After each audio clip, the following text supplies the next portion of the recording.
Professor Dave and Chegg here. As we know, in order to do empirical science, one must take measurements. And when we take measurements, we need a way to discuss how precise a measurement is.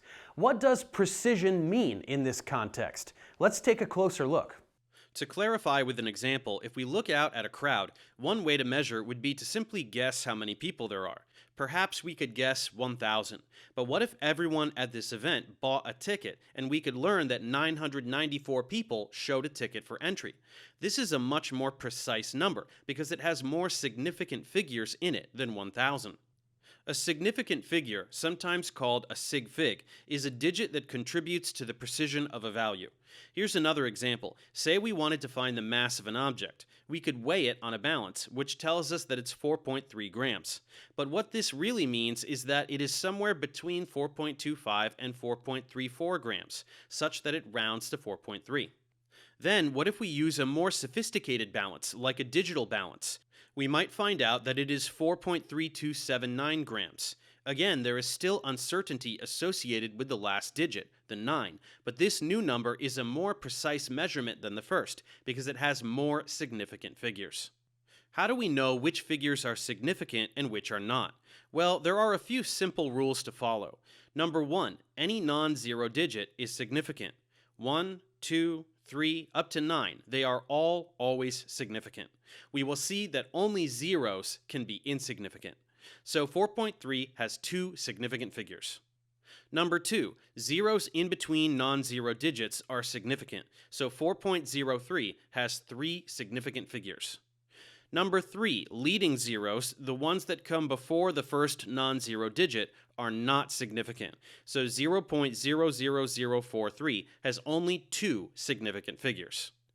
And number 4, trailing zeros, the ones after the last non-zero digit, are only significant if they are decimal zeros. So 1,000 has just one significant figure, but if we put all of those numbers after the decimal place, it will now have 4, because those trailing zeros are now decimal zeros.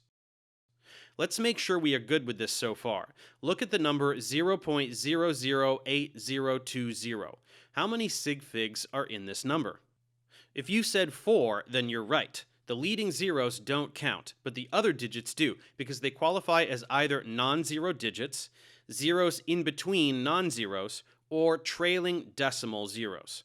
So as you can see, this is fairly straightforward, and we should easily be able to identify the number of significant figures in any value. Now, as we said, the number of sig figs in a measurement tells us about the precision of that measurement, and it is the case that sometimes in science we must do calculations with the values that we measure. But any calculations we perform must give us answers with an uncertainty that reflects the uncertainty of the measurements themselves. Uncertainty must propagate. In other words, if we take two measurements that are precise to the tenths place and we add them together, we can't get a result that is precise to the thousandths place, because there is nowhere that this additional precision can have arisen from. We must get an answer that is as uncertain as the most uncertain value in the calculation. If we do not abide by this guideline, we can easily get inaccurate answers. So let's learn the rules for calculating with significant figures.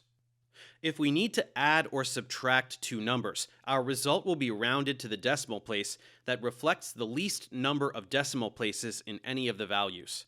For example, in adding these two numbers, one of them has 2 decimal places and the other has 3. 2 is fewer than 3, so our answer must have only 2 decimal places.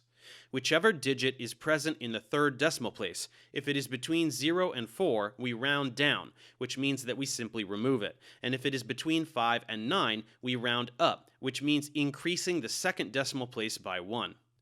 This is the only way to ensure the appropriate amount of uncertainty in our result. Here is another example. Once again, we can see that there are fewer decimal places in this value, so this is the number of decimal places that can be present in the answer, and we will round our answer appropriately. If instead we need to multiply or divide, our result will be rounded to the number of significant figures that is the same as the least number of significant figures in any of the values.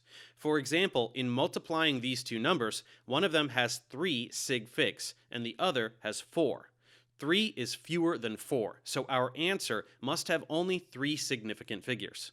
Again, this will reflect the appropriate amount of uncertainty. Just to make sure this is well understood, here is one example of each type of operation we just mentioned. In determining the answers, remember that with addition and subtraction, we are counting the number of decimal places, whereas with multiplication and division, we are counting the number of significant figures. And in each case, the answer will reflect the uncertainty of the most uncertain value involved in the calculation. Here are the answers to these calculations, which should make sense given what we just learned. With that, we should now have a firm grasp on what significant figures are and what they represent.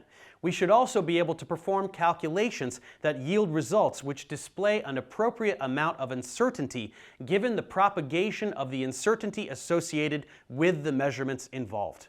Professor Dave for Chegg. See you next time.